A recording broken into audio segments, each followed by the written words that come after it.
alam mo, minsan hindi mo agad napapansin, pero may mga sign na. Wala nang iniadikta siya. No? Ganun na siya. At alam mo, yung puro salita lang, walang gawa. Ang daming pangako, pero sa huli, ikaw pa rin yung nadidisappoint.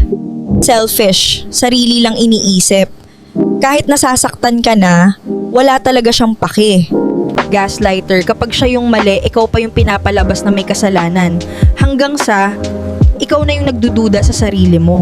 Cheater o malandi, kahit committed na, hindi pa rin mapirme. Siging like, heart at follow pa din ng babae. Pa-victim, siya na yung mali, siya pa yung nagpi-feeling kawawa. At pag nahuli mo, biglang hahanap ng mali mo. User, nandyan lang pag may kailangan. Pero pag ikaw na yung may kailangan, bigla na lang siyang nawawala.